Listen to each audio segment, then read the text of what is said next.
Hello everyone, स्वागत है हमारे यूट्यूब चैनल टाइटेनियम एकेडमी में। मैं शिवम कुमार आपके समक्ष एक one of the most important video लेकर आपके सामने आया हूं। जो भी स्टूडेंट्स लॉ एंट्रेंस देने वाले होंगे वो उनके लिए है। जो भी students Delhi university law entrance देने वाले होंगे उनके लिए वीडियो बेहद कर बहुत ही महत्वपूर्ण होने वाला है। इस वीडियो में मैं आपको बताऊंगा कि अगर आप अभी तक आपने प्रिपरेशन करना नहीं स्टार्ट किया है, आप जीरो हैं, आप पढ़ने का आपको एक सीट चाहिए दिल्ली यूनिवर्सिटी में, आपको जोश है कि हम लॉ के फील्ड में हम आगे काम करें और आपने अभी तक पढ़ना शुरू भी नहीं किया है और आप पढ़ने का जुनून रखते हैं, तो आपके लिए बेहद खास है। मैं आपको ये बताऊंगा कि 1 महीने में पढ़कर आप लॉ एंट्रेंस कैसे क्लियर करें। और ये कोई हवाबाजी नहीं है, ये ऐसा किया गया है, एक्सपेरिमेंट करके देख लिया गया है। स्टूडेंट जिसको भी ये स्ट्रेटजी मैंने पहले भी बताई है, ये स्ट्रेटजी खुद मैंने भी फॉलो की है कभी।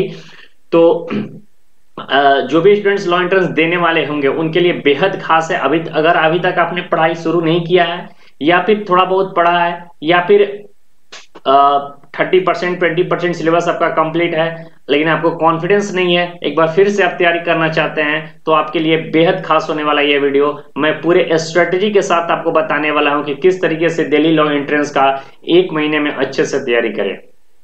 और 1 महीने में इतने कॉन्फिडेंट हो जाएंगे आप, लेकिन हाँ, आपको एक जुनून रखना होगा। डेली 8 से 9 घंटा अगर आप पढ़ पाते हैं तो भी आप वीडियो ये देखिएगा, अदरवाइज ये वीडियो को स्किप करके आप चले जाइएगा। कोई फायदा नहीं है अगर आप 8 से 9 घंटा डेली बेसिस पे नहीं पढ़ पाएंगे तो, क्योंकि आपके पास 1 महीने का समय है। 1 महीना 1 सप्ताह मैक्सिमम है, तो 1 महीना 1 सप्ताह तक आपको अगर एक सीट दिल्ली यूनिवर्सिटी में आपको पाना है, आपको एंट्रेंस क्लियर करना है, तो आप 1 महीना जम कर पढ़ लीजिए। 9 घंटे बस पढ़िए, 8 से 9 घंटे डेली बेसिस पे पढ़िए। और मैं कॉन्फिडेंट के साथ करता हूं कि अगर आप इस तरीके से अगर स्ट्रेटेजी को आप अगर फॉलो करेंगे तो आप 1 महीने बाद आप हमसे मिलना, आप मेरे को कांटेक्ट करना और मुझे बताना कि सिलेबस आपका कंप्लीट हुआ कि नहीं हुआ और आप कॉन्फिडेंट फील कर रहे हैं या नहीं कर रहे हैं। तो चलिए मैं पूरे स्ट्रेटजी आपके सामने शो करता हूं कि किस तरीके से दिल्ली लॉ एंट्रेंस के बारे में पूरे डिटेल में आपके समझ सकूंगा। क्या सिलेबस है, क्या स्ट्रेटजी है, क्या पढ़ें क्या ना पढ़ें। देखिए एक चीज और मैं बता दूं कि पढ़ने से ज्यादा क्या ना पढ़ना वो इंपॉर्टेंट है। अगर 400 मार्क्स का एग्जाम होता है तो हमें पूरा का पूरा मार्क्स क्यों है? अगर आप 60% मार्क्स ला देते हैं तो आपका कंप्लीट हो जाएगा, आप क्वालिफाई कर लेंगे। आप मात्र 60% मार्क्स, 70% मार्क्स ला देंगे तो आप टॉपर की गिनती में आ जाएंगे। तो ये कॉन्फिडेंट रहिए कि 60% से 70% मार्क्स हमें लाना है। हमें 30% को क्या क्या हटाना है, हम सारे चीज को नहीं पढ़ेंगे, जो इंपॉर्टेंट है वही पढ़ेंगे। हमें बस कट ऑफ क्लियर करना है, हमें एक सीट चाहिए। हमें टॉपर बनकर क्या करना है? टॉपर अगर बनना रहता तो क्या हम 6 महीना पहले से नहीं पढ़े होते, 1 साल पहले से नहीं पढ़ना शुरू किया थे? हमें अब क्या चाहिए? हमें ऐसे स्ट्रेटेजी को फॉलो करना है कि 1 महीने के अंदर हम सिलेबस को कवर कर ले, अच्छे तरीके से कवर कर ले। 7 दिन का जो समय है उसमें मॉक लगा ले और उसके बीच में इस अंतराल में अगर आप अच्छे से पढ़ लेते हैं तो आपका सिलेबस भी कवर हो जाएगा, अच्छे में होंगे, कॉन्फिडेंस बूस्ट कर रहे होंगे और आपको एक क्वालिटी एजुकेशन भी मिलेगा। लेकिन एक चीज मैं फिर से आपको याद दिला दूं कि अगर आप 8 से 9 घंटा अगर आप डेली बेसिस पर पढ़ना चाह रहे होंगे तो भी ये वीडियो देखना। अगर आप में हिम्मत नहीं है कि हम 8 से 9 घंटा नहीं पढ़ पाएंगे, एक भी दिन अगर स्किप किए तो आपके लिए बहुत ही ज्यादा मुश्किल होगा, इसलिए वही बच्चे ये वीडियो को देखेगा। चलिए स्टार्ट करते हैं। सबसे पहले मैं सिलेबस की बात करूं या फिर मैंने एग्जाम की बात करूं, इसमें टोटल जो है 100 क्वेश्चन किए होते हैं, ठीक है। और ये टाइम आपको 2 घंटा का रहेगा। टोटल मार्क्स 400, यानी एक क्वेश्चन 4 मार्क्स का रहेगा, ठीक है। और निगेटिव -1 रहता है। और लैंग्वेज की बात करें तो क्वेश्चन का जो लैंग्वेज रहेगा वो इंग्लिश में आएगा, बाइलिंगुअल नहीं होता है। और क्वेश्चन जितने भी रहेंगे सारे एमसीक्यू में रहेंगे। ये आपका एग्जाम का पैटर्न है, ठीक है। चलिए क्या क्या सिलेबस है, देखिए ड्यू एलएलबी जो दिल्ली यूनिवर्सिटी है, ये सिलेबस उसके द्वारा दिया गया है। सिलेबस में क्या है? लीगल एप्टीट्यूड है, लॉजिकल रीजनिंग है, क्वांटिटी एप्टीट्यूड, इंग्लिश और करंट अफेयर्स है। ये 5 सीरीज को ये ड्यू एलएलबी जो है अपना ब्रोचूर में इसको शो किया है। लेकिन इससे हमें क्या फायदा? इससे हमें कुछ समझ में आ रहा है क्या कि लीगल एप्टीट्यूड में कहां तक पढ़े, क्या पढ़े, कहां से क्वेश्चन आता है, कहां से क्वेश्चन नहीं आता है, क्वांटिटी एप्टीट्यूड में क्या पढ़ना जरूरी है, इंग्लिश में क्या पढ़े, करंट अफेयर्स कब से कब तक का पढ़े, किस टाइप का करंट अफेयर्स पढ़े, ये ज्यादा बेहद खास हो जाता है। तो चलिए, ये रहा DOLLB। अब मैं अपना एक्सपेरिमेंट आपको दिखाना चाह रहा हूं। ये रहा यहां से मेरा एक्सपेरिमेंट। लीगल एप्टीट्यूड में आप क्या क्या पढ़ेंगे, ठीक है। तो लीगल एप्टीट्यूड में आपको 7 चीज पढ़ना है। पहला आपको इंडियन कॉन्स्टिट्यूशन, दूसरा हो गया इंडियन पिनल कोड, तीसरा है इंडियन कॉन्ट्रैक्ट एक्ट। टेंशन नहीं लिए, ये सारे को मैं डिटेल में फिर से बताऊंगा। फोर्थ है CRPC, 5th है इंटेलेक्चुअल प्रॉपर्टी राइट, 6th है फैमिली लॉ और 7th है लॉ ऑफ टॉर्ट। यानी लीगल एप्टीट्यूड में इसके अलावा आप एक भी टॉपिक को आप नहीं पढ़ेंगे, ठीक है। लीगल एप्टीट्यूड में इसके अलावा आप एक भी टॉपिक को नहीं पढ़ेंगे। अब चलिए हम इसको डिटेल में बात करते हैं। तो लीगल एप्टीट्यूड में जो फर्स्ट चीज है इंडियन कॉन्स्टिट्यूशन, इस पे बात करते हैं। अब देखिए ये डिटेल वे में है, ठीक है। अब मैं जो बता रहा हूं ये पूरे के पूरे डिटेल वे में है कि कॉन्स्टिट्यूशन को हम लोग कैसे पढ़ें, और उसके बाद मैं लास्ट में ये भी बताऊंगा कि कितने दिन में कॉन्स्टिट्यूशन को कंप्लीट करना है, कितने दिन में IPC पढ़े, पर डे क्या पढ़े, और मैथ्स कितने दिन पढ़े, मैथ्स पढ़े या ना पढ़े, इंग्लिश पढ़े या ना पढ़े, सारी डिटेल में मैं आगे चलकर आप वीडियो में बने रहिएगा। और हाँ, एक चीज और मैं बता दूं कि अगर आपको वीडियो हमारी अच्छी लगेगी तो वीडियो को लाइक कीजिएगा, चैनल को सब्सक्राइब कीजिएगा। अगर हमारी वीडियो आपको अच्छी ना लगे तो वीडियो को जरूर डिसलाइक करना और इसका रीजन कमेंट बॉक्स में टाइप करना, ताकि हम उसको और भी सॉल्यूशन उसका हम बना सके। और एक चीज और बता दूं कि अगर हमारे आप व्हाट्सएप ग्रुप से जुड़ना चाहते हैं तो डिस्क्रिप्शन बॉक्स में व्हाट्सएप ग्रुप का सबसे लास्ट में लिंक दिया हुआ है। आप वहां जाकर डिस्क्रिप्शन बॉक्स में आप हमारे वहां से डिस्क्रिप्शन बॉक्स से आप व्हाट्सएप ग्रुप ज्वाइन कर सकते हैं। वहां पे आपको डेली बेसिस पे करंट अफेयर्स, बहुत तरह के इंपॉर्टेंट नोट्स और भी बहुत तरह के नोटिफिकेशन इंस्टेंट वे में आपको वहां प्रोवाइड किया जाता है। चलिए स्टार्ट करते हैं। कॉन्स्टिट्यूशन में क्या क्या पढ़ना है, क्या क्या इंपॉर्टेंट टॉपिक है। एक दो टॉपिक छूट गया है, इसको भी मैं ऐड कर देता हूं। एक इमरजेंसी मुझे छूट गया था। चलिए 20 टॉपिक है, ये 20 टॉपिक को आपको पढ़ना है। क्या क्या है? पहला जो है the making of Indian constitution and constituent assembly. Constituent assembly कब बना था, पहले प्रोटेम स्पीकर कौन थे, फिर फर्स्ट प्रेसिडेंट कब बने, इंटरम गवर्नमेंट बना उसमें क्या हुआ, यानी पूरे डिटेल में ये चीज को पढ़ना है, ठीक है। ये थोड़ा सा बड़ा टॉपिक है, इसको पढ़ने में आपको समय लगेगा। दूसरा है सिटीजनशिप। सिटीजनशिप जो आर्टिकल 5 से 11 है, छोटा सा टॉपिक है, आप मुश्किल से इसको 1 घंटा में अगर आप बढ़िया से क्लियर कर सकते हैं। सिटीजनशिप मतलब होता है नागरिकता। थर्ड पॉइंट है फंडामेंटल राइट, मौलिक अधिकार। ये सबसे ज्यादा है, ठीक है, सबसे ज्यादा इंपॉर्टेंट है फंडामेंटल राइट। यहां से सबसे ज्यादा क्वेश्चन आता है, ठीक है। जो VBI लगा रहा हूं वो उसको आप लोग ज्यादा अच्छे से देखेंगे। रीड जो 5 होता है, हैबियस कॉर्पस, मेंडेपस, एमेंडमस, ये सब जो होते हैं 5 रीड, ये पांचों रीड को आपको अच्छे से याद करना है। यहाँ से भी क्वेश्चन बनता है, ज्यादा डिटेल में पढ़ने की जरूरत नहीं है, लेकिन नॉर्मल तरीके से हमको इसको पढ़ लेना है। उसके बाद directive principle of state policy, article 36 to 51, ये भी बेहद इंपॉर्टेंट है, यहाँ से भी क्वेश्चन बनता है। एक चीज और मैं यहाँ पर छूट गया है, प्रियम्बल। उसके बाद है fundamental duties, president and vice president, ये भी आई है, ठीक है। यहाँ से भी क्वेश्चन ऑलवेज एग्जाम में 3 या 4 हर एक एग्जाम हर एक साल इसको देखने को मिलता है। और अटॉर्नी जनरल ऑफ इंडिया छोटा है। CAG, controller and auditor general of India, छोटा टॉपिक है। पार्लियामेंट, ये बड़ा टॉपिक है। लोकसभा एंड राज्यसभा, इससे क्वेश्चन अच्छे खासे बनते हैं, तो लोकसभा राज्यसभा को भी अच्छे से आपको पढ़ लेना है। जुडिशरी के लिए आप पढ़ ही रहे हैं, तो सुप्रीम कोर्ट, हाई कोर्ट और सब ऑर्डिनेट कोर्ट हम डिटेल में पढ़ लेना एकदम जी जान से, ठीक है। और एक चीज और छूट गया है, पंचायती राज, ठीक है। पंचायती राज भी छूटा हुआ है, अभी मुझे याद आया। स्टेट लेजिस्लेचर, जो आप अगर पार्लियामेंट अच्छे से पढ़ेंगे तो स्टेट लेजिस्लेचर समझने और पढ़ने में आपको 1 घंटा 2 घंटा लगेगा, आप क्लियर कर लेंगे। उसके बाद गवर्नर, राज्यपाल, centre of state sessions, VBI है, यहां से भी क्वेश्चन बहुत पूछते हैं। इलेक्शन कमीशन, ये भी इंपॉर्टेंट है। इलेक्शन कमीशन के साथ एक और आप जोड़ लेंगे, UPSC, ये छूट गया है, UPSC। उसके बाद 16th नंबर है अमेंडमेंट ऑफ द कॉन्स्टिट्यूशन, इसको VBI है, सबसे ज्यादा है 42 और 44th अमेंडमेंट, ये दोनों को आपको डिटेल में रट लेना है। यहाँ से क्वेश्चन सबसे ज्यादा अमेंडमेंट से आपको पूछने की संभावना बनी रहती है। उसके बाद इंपॉर्टेंट आर्टिकल क्या करेंगे, यूट्यूब खोलेंगे आप, यूट्यूब पे आप सर्च करेंगे इंपॉर्टेंट आर्टिकल, आपको वहां पर आर्टिकल इंपॉर्टेंट मिल जाएगा। सिर्फ वही इंपॉर्टेंट आर्टिकल को आपको याद कर लेना है। आप कॉन्स्टिट्यूशन जो पढ़ेंगे डेली बेसिस पे जो पढ़ेंगे, आप आर्टिकल वाइज नहीं पढ़ेंगे, आपको टॉपिक वाइज पढ़ना है। और लास्ट में क्या करना है, आर्टिकल को पढ़ लेना, याद कर लेना है। हाँ, अगर पढ़ते वक्त अगर आपको आर्टिकल पढ़ने में, समझने में, याद करने में इजी हो रहा है तो आप उस समय पढ़े, वो और ज्यादा बेहतर हो सकता है।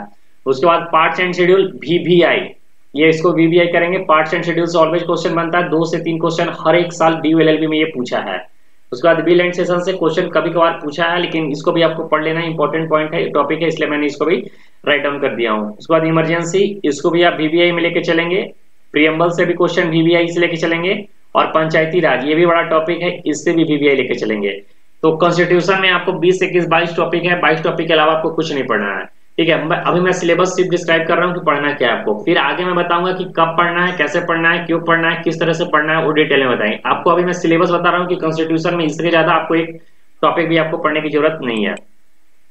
चलिए, इंडियन पिनल कोड होगा, देखिए पॉलिटी अगर पहले से भी कुछ लोग पढ़े होंगे, कुछ अगर न्यूज वगैरह में अगर इंटरेस्टेड होगा तो उनको भी आइडिया होगा, लेकिन आईपीसी टोटली न्यू होगा आपके लिए। इसमें आपको ज्यादा टॉपिक नहीं है, बस ये 9 टॉपिक जो है ना, प्रिंसिपल ऑफ मेंस रिया और एक एक्टस रिया दोनों होता है, general exception, unsound of mind, intoxication, right of private defence, theft and extortion, cheating, mischief, criminal attempt और सेडिटेशन। देखिए आईपीसी को आप स्टोरी वाइज पढ़िएगा, आपको समझना है कि आप एक जज हैं, ठीक है, आप एक खुद लॉ मेकर हैं और आपको जजमेंट करने के लिए मिल रहा है, तो आप उसको किस तरीके से जज करेंगे। इसमें आपको प्रिंसिपल जो होता है, प्रिंसिपल बेस्ड क्वेश्चन जो होते हैं, ठीक है, principle based question, principle based question, ठीक है, प्रिंसिपल बेस्ड क्वेश्चन को आपको प्रैक्टिस कर लेना है। यहां से क्वेश्चन सबसे पहले तो पूछा जाता था, इधर तो बंद कर दिया है, लेकिन प्रिंसिपल बेस्ड क्वेश्चन पढ़ने से आपको क्या होगा कि आपको टॉपिक क्लियर होगा, आप अच्छे से समझ सकते हैं, ठीक है। तो आईपीसी में आपको ये 9 टॉपिक पढ़ना है। देखिए जैसे सेडिटेशन है तो राजद्रोह इसका मतलब है, क्रिमिनल अटेम्प्ट है।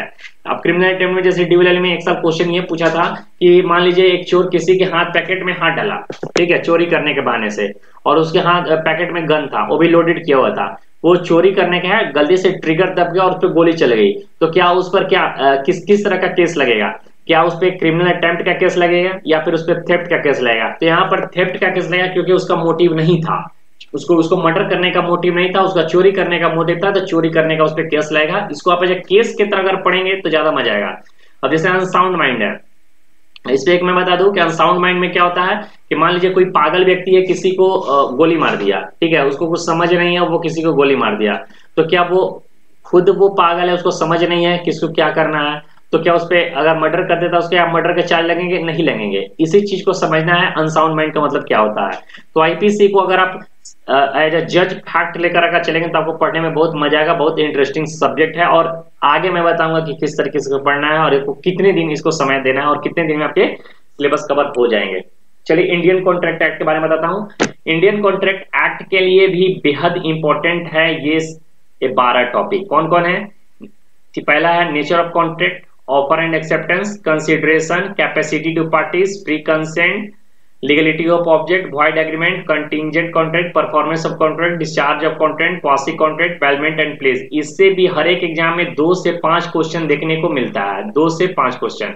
अब देखिए इंडियन कॉन्ट्रैक्ट एक्ट होता क्या है कि एक व्यक्ति दूसरे व्यक्ति के साथ किस तरीके से कॉन्ट्रैक्ट करता है, इसी को बोलते हैं इंडियन कॉन्ट्रैक्ट एक्ट। जैसे एक 18 साल का लड़का के 18 साल से कम उम्र के बच्चों के साथ हमने कॉन्ट्रैक्ट किया, कोई ऐसा कॉन्ट्रैक्ट किया कि मैं आपको 10 साल बाद एक घर दूंगा, ठीक है। जब कॉन्ट्रैक्ट हुआ तो बच्चा माइनर था, तो नियम है इंडियन कॉन्ट्रैक्ट में कि माइनर के साथ अगर आप कोई भी कॉन्ट्रैक्ट होता है तो कॉन्ट्रैक्ट को वैलिड नहीं माना जाता है। तो इस तरीके के आपको इसमें केसेस देखने को मिलेंगे, समझने को मिलेंगे, just like Indian penal code के अगर केसेस की तरह इसको भी आप समझने की कोशिश करेंगे तो आपको इंडियन कॉन्ट्रैक्ट एक्ट पढ़ने में बहुत मजा आने वाला है। तो अगर आप बीकॉम वगैरह किए होंगे तो उसमें आप लॉ वगैरह का एक टॉपिक आता है, उसमें इस सब्जेक्ट को आप पढ़े होंगे, आपको याद होगा। अगर आप नहीं भी है, दूसरे बैकग्राउंड से आते हैं, आर्ट्स बैकग्राउंड से, साइंस बैकग्राउंड से, तो कोई दिक्कत नहीं है, इसको पढ़ने में आपको ज्यादा दिक्कत नहीं आएगा। हाँ, एक मैं बुक आपको रेफर करूंगा, वो बुक मेरे पास होना चाहिए, देखना पड़ेगा, बुक है नहीं, ठीक है। तो वो बुक अगर आप रेफर करते हैं तो उसमें आपको साहित्य भवन का वो बुक था, ठीक है, साहित्य भवन का वो बुक था। हाँ, ये बुक है, ठीक है, ये बुक देखिए, ये बुक है जिसका नाम है बिजनेस रेगुलेटरी फ्रेमवर्क, ठीक है, business regulatory framework doctor OP Gupta के द्वारा लिखा गया है। और इसमें मैं ये बता दूं, ये खुद उन्होंने एमकॉम, एलएलबी, सीएस, पीएचडी वगैरह किया है। इसमें 12 टॉपिक है, ठीक है, ये 12 टॉपिक आपको दिख रहा होगा, यहां से लेकर यहां तक आपको 12 टॉपिक है। सिर्फ ऊपर में वो देखिएगा जिसमें इंडियन कॉन्ट्रैक्ट 1872 है। ये बुक बेहद इंपॉर्टेंट है। अगर आप इस बुक से अगर आप पढ़ लेते हैं तो आपको कंफर्म है कि आपको अच्छे से समझ में आएगा। देखिए सारी चीज को एग्जाम्पल बेसिस पे भी समझाया गया, पूरे डिटेल में एग्जाम्पल दे देकर समझाया गया है, तो आपको समझने में किसी भी तरह का दिक्कत नहीं होगा। इसलिए बिजनेस रेगुलेटरी फ्रेमवर्क अगर आपको ये बुक मिल जाए तो आप एकदम आंख मूंद कर परचेज कर लीजिए और इसको पढ़ना शुरू कीजिए। ठीक है, उसके बाद हाँ एक चीज और बता दूं कि आपने आईपीसी के कौन सा बुक पढ़ना है, तो आईपीसी का एक बेयर एक्ट आता है, ठीक है, बेयर एक्ट, आईपीसी का बेयर एक्ट आता है। ये बेयर एक्ट आपको बाइलिंगुअल में ले लेना है, ठीक है, बाइलिंगुअल लेना, जिसमें हिंदी और इंग्लिश दोनों में होता है, आपको समझ में आएगा। तो बेयर एक्ट आपको ले लेना है और बेयर एक्ट से आईपीसी को पढ़ाई करना है। और अगर आपको बेयर एक्ट से आप सोचते हैं कि अगर आपको बेयर एक्ट से पढ़ने का मन नहीं कर रहा है, तो आपको मैं एक चीज और बता दूं कि आप एक मैं चैनल का नाम आपको बताता हूं, आप उस चैनल पे जाके आईपीसी को पढ़ सकते हैं। वो चैनल का मैं नाम बता दूं, वो अन अकेडमी लॉ है, ठीक है, अन अकेडमी लॉ पे जाना, अन अकेडमी, ठीक है, अन अकेडमी लॉ पे जाना। और यहां पर जाने के बाद एक टीचर है, उनका नाम मैं बता देता हूं, उनका नाम है कृति भटनागर, ठीक है, कृति भटनागर, कृति भटनागर है, अन अकेडमी लॉ पर कृति भटनागर मैम है। इनका वीडियो देखना, बहुत अच्छा पढ़ाती है, इनका 15-16 वीडियो होगा इसमें आईपीसी को लेकर, ये आप अच्छे से पढ़ लोगे तो आपको कंप्लीट हो जाएगा। अगर आप इंडियन कॉन्ट्रैक्ट एक्ट पढ़ना चाहते हो तो इंडियन कॉन्ट्रैक्ट एक्ट के लिए आपको एक मैम है, अन अकेडमी लॉ पे ही चले जाना, सब फ्री ऑफ कॉस्ट है, अन अकेडमी लॉ यूट्यूब चैनल है। यहाँ पर जाकर आपको एक नेहा सिंह है, ठीक है, नेहा सिंह, ये बहुत ही अच्छा पढ़ाती हैं, ठीक है। अगर आप बोलोगे तो इसका जो लिंक है मैं डिस्क्रिप्शन बॉक्स में दे दूंगा, तो आपको नेहा सिंह से पढ़ना है, डिटेल में आपको पढ़ा देगी, शॉर्ट टर्म में पढ़ा देगी और अच्छे से पढ़ा देगी, ठीक है। तो आईपीसी आपको पढ़ना है कृति भटनागर से, और उसके बाद नेहा सिंह से। आपको कोई भी कोर्स खरीदने की जरूरत नहीं है, यूट्यूब पे free of cost Unacademy के द्वारा प्रोवाइड किया गया है, आप वहां से पढ़ सकते हैं और बहुत ही अच्छा कंटेंट प्रोवाइड किया गया है। उसके बाद इंटेलेक्चुअल प्रॉपर्टी राइट है। इंटेलेक्चुअल प्रॉपर्टी राइट में 3 चीज से ज्यादा आपको इंपॉर्टेंट नहीं है, कॉपीराइट, पेटेंट एंड ट्रेडमार्क, ठीक है। अब इसमें कॉपीराइट होता है कि मान लीजिए कोई किताब है, आप कोई किताब आपने प्रिंट करवाया है, आपने खुद लिखा है, तो कितने दिनों तक आपके नाम पे वैलिड रहेगा, कितने दिनों तक आपके कॉपीराइट अवेलेबल होगा, तो ये सब आपको अगर आप इसको प्रैक्टिकल वे में सोचे तो ज्यादा बेटर होगा। तो इसके लिए भी आपको अन अकेडमी लॉ पे चले जाना है, ठीक है, अन अकेडमी लॉ पे जाना है। यहाँ पर वही मैम है कृति भटनागर, कृति भटनागर, कृति भटनागर मैम से आपको पढ़ लेना है, बहुत ही इंपॉर्टेंट खास होने वाला ये सेशन, अच्छे से पढ़ा देंगे, ठीक है।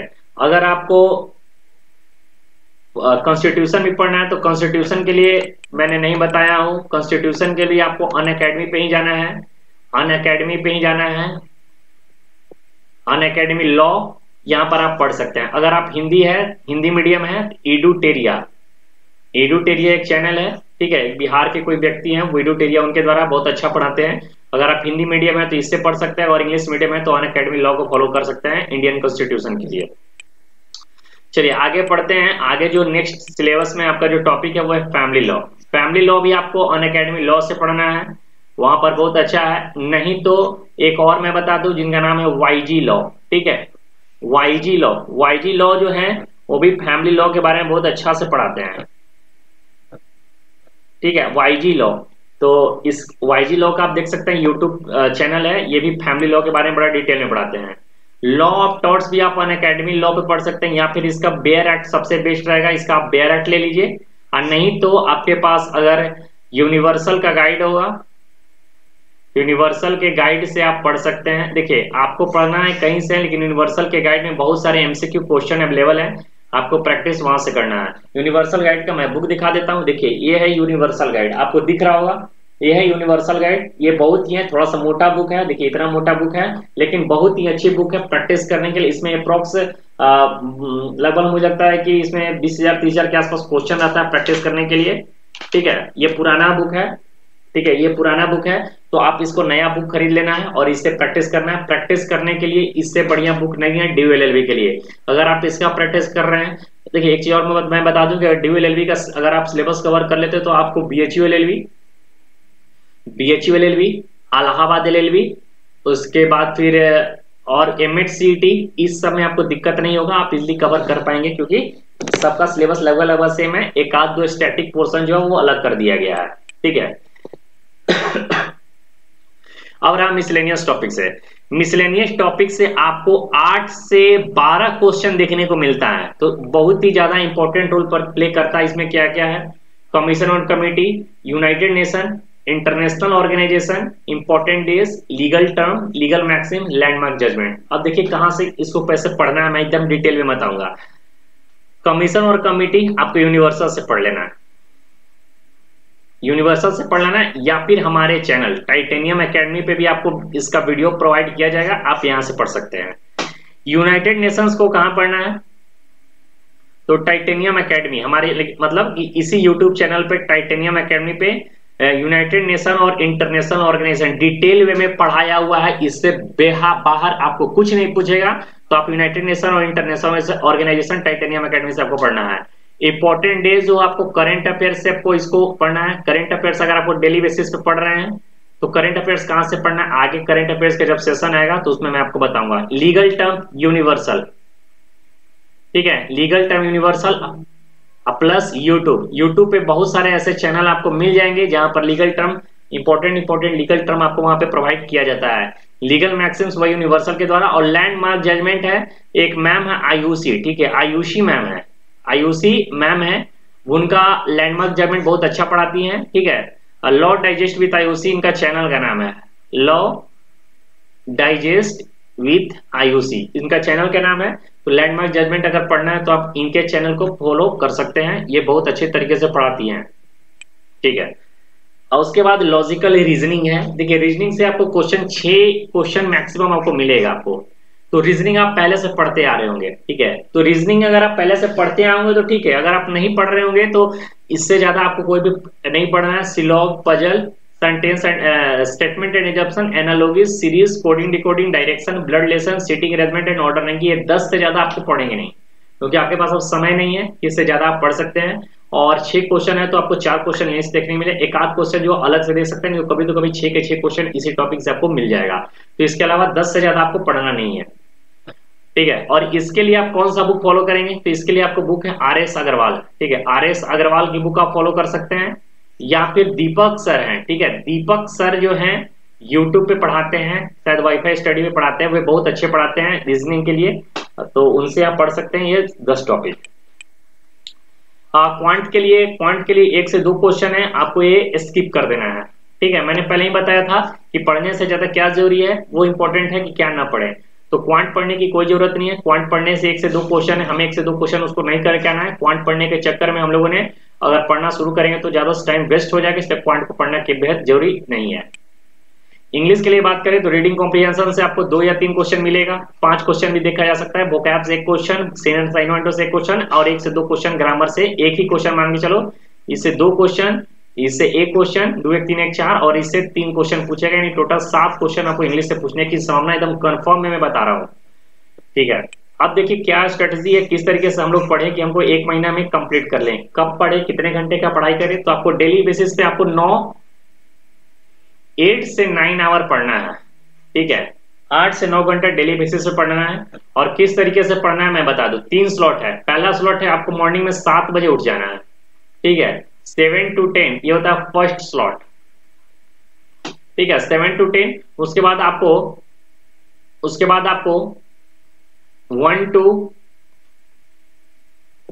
4, ठीक है, 1 to 4 आपको सेकेंड स्लॉट पर देना है, ठीक है, 1 to 4 सेकेंड स्लॉट देना है, ठीक है।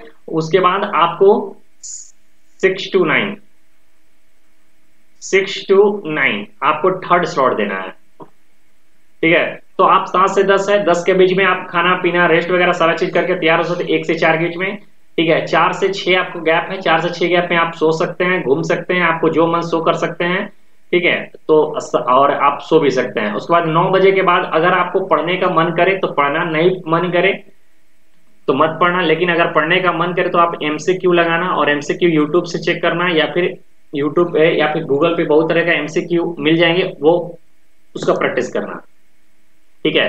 डेली बेसिस पे अगर 9 बजे आप पढ़ लेते हो, 10 से 11 बजे तक खाना खा लेते हो, अगर 12 बजे तक आप सोते हो तो कोई दिक्कत नहीं है। 11 से 12 अगर आप एमसीक्यू अगर फॉलो कर सकते हो तो एमसीक्यू जो भी है, कोई भी चीज का, कॉन्स्टिट्यूशन का उठा लो, आईपीसी का उठा लो, जो भी पढ़े हो उसका आप एमसीक्यू डेली बेसिस पे एक सेट मान के चलो 25 से 30 क्वेश्चन अगर आप 1 घंटा में या फिर आधा घंटा में कंप्लीट कर लेते हो तो कोई दिक्कत नहीं है। ठीक है, तो टोटल कितने स्लॉट, टोटल कितने हो गया, 3 आवर यहां से हो गया, 3 आवर यहां से हो गया और 3 आवर यहां से हो गया। यानी कि यही गैप के साथ आपको पढ़ना है, लगातार नहीं पढ़ना है, लगातार पढ़ोगे तो दिमाग में कुछ घुसने वाला है नहीं। तो चलिए कॉन्स्टिट्यूशन को हम कैसे पढ़ेंगे। कॉन्स्टिट्यूशन को आप पढ़ने के लिए आपके पास 12 दिनों का समय है। ठीक है, 12 दिनों का समय है कॉन्स्टिट्यूशन पढ़ने के लिए, और per day 4 hour, per day 4 hour आपको कॉन्स्टिट्यूशन पढ़ना है, इसके अलावा नहीं। ठीक है, यानी कि फर्स्ट डे यानी फर्स्ट 12 दिन, ठीक है, पहले 12 दिन आपको कॉन्स्टिट्यूशन पढ़ना है, कितने दिन, 4 घंटा। ठीक है, 4 घंटा पढ़ना है कॉन्स्टिट्यूशन पहले 12 दिन, और ये 12 दिन में आपको कॉन्स्टिट्यूशन कंप्लीट हो जाएगा, एकदम कंफर्म रहिए। 19, 20, 22, 21 टॉपिक है, अनअकैडमी लॉ से पढ़ना, आपको कंप्लीट कर दिया जाएगा। 4 वीडियो पर डे देखना। ठीक है, 45 से 48 मिनट का वीडियो रहता है, नोट्स बनाते के साथ आपको 15 मिनट एक्स्ट्रा नोट्स बनाने में मिलेगा। तो आप 1-1 घंटा करके पढ़ोगे, पर डे 4 वीडियो आपको देखना है और चारों वीडियो को पढ़ना है। और रिवीजन कब करना है, चलो आगे बताता हूँ। ठीक है, आईपीसी को आपको 5 से ज्यादा दिन नहीं देना है, आईपीसी छोटा टॉपिक है, 5 दिन में आपको आईपीसी कवर कर लेना है। जब 12 दिन में आपको 12 दिन में कॉन्स्टिट्यूशन से सबसे ज्यादा क्वेश्चन आएगा, करीबन 35 क्वेश्चन कॉन्स्टिट्यूशन से पूछेगा, 35 क्वेश्चन। आईपीसी से करीबन आपको 7 क्वेश्चन पूछेगा, 7 क्वेश्चन। ठीक है, यहां से 35 क्वेश्चन। ठीक है, यहां से करीबन 35 क्वेश्चन पूछेगा और यहां से करीबन 7 क्वेश्चन। ये 5 दिन में आपको कवर कर लेना है अनअकैडमी लॉ से। इंडियन कॉन्ट्रैक्ट एक्ट को भी 5 दिन में कवर करना है अनअकैडमी लॉ से, चाहे फिर हाँ अनअकैडमी लॉ बेटर है, इससे करीबन 4 या 5 क्वेश्चन इससे भी पूछता है। इंटेलेक्चुअल प्रॉपर्टी राइट से आजकल ट्रेंड बना हुआ है, 4 से 5 क्वेश्चन पूछ रहा है, 2 दिन सफिशिएंट है। 2 दिन वाईजी लॉ से पढ़ लेना, एकदम याद हो जाएगा, और इसका नोट्स बना लेना और उसका रिवीजन करना है। नेक्स्ट 2 डे जो मिलेगा उसमें फैमिली लॉ करना है। फैमिली लॉ से 1-8 क्वेश्चन पूछते हैं, बहुत इंटरेस्टिंग है, छोटे छोटे क्वेश्चन है, ज्यादा डीप में नहीं होना है, ऊपर ये सब टॉपिक को पढ़ लेना है और फैमिली लॉ को अच्छे से कवर कर लेना है। लॉ ऑफ टॉर्ट्स से क्वेश्चन बनते हैं, लॉ ऑफ टॉर्ट्स पढ़ने में आपको 4 दिन लगेगा, यानी 4 दिन आपको 4-4 घंटे यानी 16 आवर में इसको कंप्लीट कर लेना है। ठीक है, तो 7 ही टॉपिक पढ़ना है, इसके अलावा आपको एक भी टॉपिक नहीं पढ़ना है, और ये 7 टॉपिक आप इजी वे में पढ़ सकते हैं। 4 दिन के लिए आपको बेहद समय है। इसके बाद मिसलेनियस टॉपिक है। देखिए, अब मैं रियलिटी फैक्ट बता रहा हूं कि डेली बेसिस पे जो 4 घंटे तो मैंने डेली पढ़ रहे हैं। ठीक है, 4 घंटे तो डेली हो गया जो मैंने बताया, चाहे आप कॉन्ट्रैक्ट पढ़ो, चाहे आईपीसी पढ़ो, जैसे जैसे आपका कंप्लीट होते जाएगा। लेकिन डेली 1 घंटा आपको देना है कमीशन और कमिटी पे, यूनाइटेड नेशन पे, इंटरनेशनल ऑर्गेनाइजेशन पे, इंपॉर्टेंट डेज पे, लीगल टर्म पे, लीगल मैक्सिम से और लैंडमार्क जजमेंट से। मुझे लगता है कि ये 15 डे में, ठीक है, 15 दिन में आपको ये कंप्लीट हो जाएगा, डिटेल में एकदम याद करते हुए एकदम अच्छे से। ठीक है, क्योंकि 7 टॉपिक है, एक टॉपिक को पढ़ने में आपको 2 दिन लगने वाला है, तो 14 दिन या 15 दिन में आप उसको कवर कर सकते हैं। ये डेली 1 घंटा आपको प्रीफर करना है। उसके बाद लॉजिकल रीजनिंग जो है, इससे भी क्वेश्चन 6-7 पूछ देता है। अगर आप नए हैं तो इस पे डेली एक चैप्टर पढ़िए, और डेली एक चैप्टर पढ़ेंगे 10 दिन में आपको या 15 दिन में पूरे के पूरे कवर हो जाएगा। उसके बाद 15 दिन इसको प्रैक्टिस किए, यानी कि डेली 1 घंटा इस पे देना है, यानी कि 4 घंटा तो हमने दिया उस पे जो मेन टॉपिक है, चाहे कॉन्स्टिट्यूशन हो गया, चाहे आईपीसी हो गया, जैसे जैसे कंप्लीट करेंगे। 1 घंटा आपको हो गया आपको मिसलेनियस टॉपिक पे, और 1 घंटा हो गया आपको रीजनिंग पे। इन टोटल 6 घंटा अभी तक हम लोगों ने पढ़ा है। 3 घंटा और कहां पर मैनेज करेंगे, ये देखिए। क्वांट के लिए पढ़ना ही नहीं है, एकदम भूल जाओ, स्किप कर दो इसको, क्वांट पढ़ना ही नहीं है। उसके बाद इंग्लिश की बात करें तो 30 मिनट डेली पढ़ना है। 30 मिनट में डेली में एक आरसी कंप्लीट कर लेना, वोकैब 10 याद कर लो रोज, सीनो साइनो एंटो इसी के साथ ही मैनेज कर लेना। ग्रामर पढ़ने की जरूरत नहीं है, जो आता होगा उसे भी पढ़ना, ग्रामर पढ़ोगे तो टाइम वेस्ट हो जाएगा। यानी डेली 30 मिनट आपको इंग्लिश को देना है, यानी कि 4 घंटा उधर, 2 घंटा इधर, 6 घंटा और एक आधा घंटा इधर, 6.5 घंटा का आपका स्ट्रेटेजी डेली पढ़ने का कंफर्म हो गया। उसके बाद डेली रिवीजन आपको करना है, जो हमने पढ़ा है, ठीक है, जो हमने पढ़ा है उसका रिवीजन करना है, यानी कि 6.5 घंटा आधा 7 एक 8 घंटा हो गया इधर। डेली रिवीजन जो भी आप डेली बेसिस पे पढ़ते हो, 1 वीक 2 वीक जो भी पढ़ रहे हैं उसको डेली रिवीजन होना चाहिए। 1.5 घंटा में आप रिवीजन कर लोगे, और रिवीजन कैसे करना, 1 आवर का रिवीजन करोगे और 30 मिनट जो बचेगा, 30 मिनट पे आपको एमसीक्यू सॉल्व करना है। एमसीक्यू कहां से सॉल्व करेंगे, तो यूनिवर्सल गाइड से, यूट्यूब से, प्रीवियस ईयर क्वेश्चन से, ठीक है। डेली बेसिस पे आपको 30 मिनट का जो समय होगा, 1 घंटे में आपको रिवीजन करने में अच्छे से रिवीजन कर लोगे। 1 घंटा रिवीजन काफी होता है, ठीक है।